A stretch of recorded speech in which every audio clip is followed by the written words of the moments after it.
So I can actually show you guys here by this example. Let me just let's do it like this. So here we have so here we pretty much have,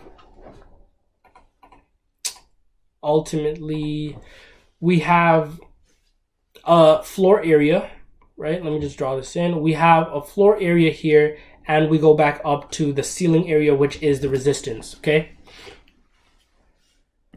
So the way we go through and do all of this is we can track the minor movements of the market. Even we can just do it here on this time frame.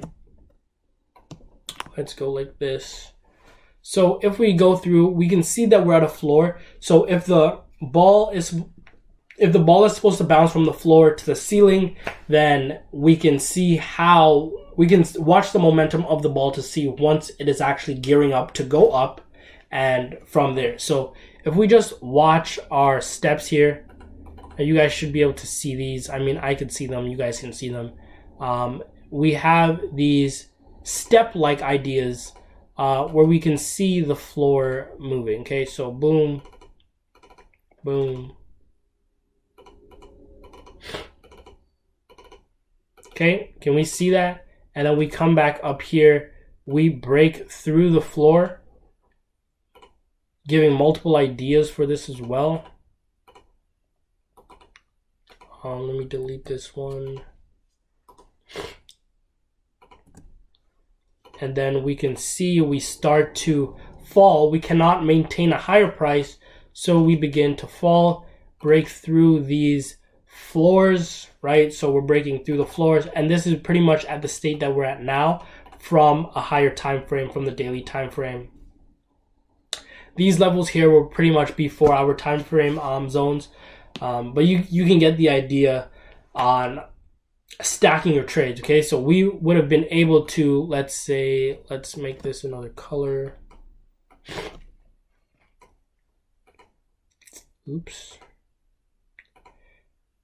I don't know what's going on. We would have been able to enter a trade, let's say here. Ultimately, our first trade would have been at the main support area, the main floor.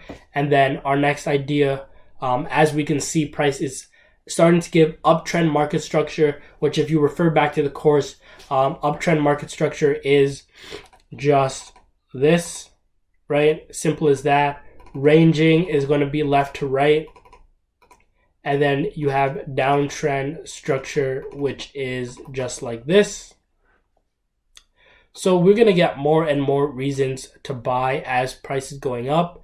And there's actually a very good descriptive picture like this, where it's like, okay, this is a good buy, this is a good buying area, this is a good buying area, this is a good buying area. And then once price starts to break through these floors, you say goodbye to your trades. You know, you're done with your trades because they are no longer making new highs. And the market structure literally is telling you this. And we're going to touch on that more in two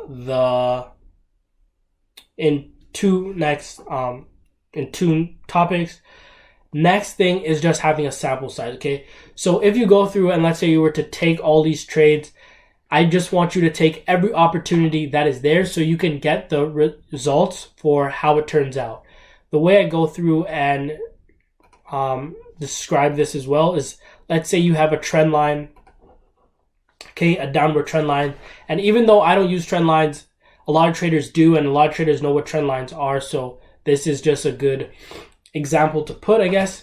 So let's say the way trend lines normally work is you're trying to sell when price is at these areas, right? This acts as a resistance.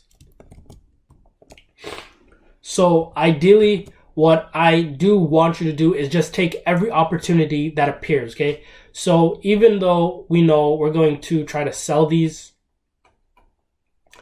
let's say price then goes up here like this, which then means buy because we're above the resistance area. If we choose to buy this and price actually goes back down, right? So we took a loss here. Now this tells you to sell, price actually goes back up, and so you took another loss, 2 losses in a row. Instead of getting sad and mad when price gets back here, telling you basically to buy again and price falls through, just take every trade that happens and then look back at it and see, okay, at the end of the day, I still won 5 and lost. I still won 5 out of my 10 trades, and I can capitalize on this because I can risk 1 to gain 2, still get a 50% return. Get a sample size, okay? Before you even want to try to make money in the markets, get a good psychological idea for what's going on, okay? Do I need to actually adjust what I'm doing,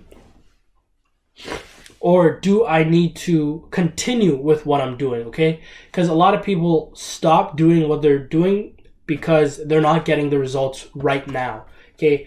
A lot of things are process oriented. How do you get to age 20 if you're not in the process of just getting there? You're not going to just be born at the age of 20. That just doesn't happen that way.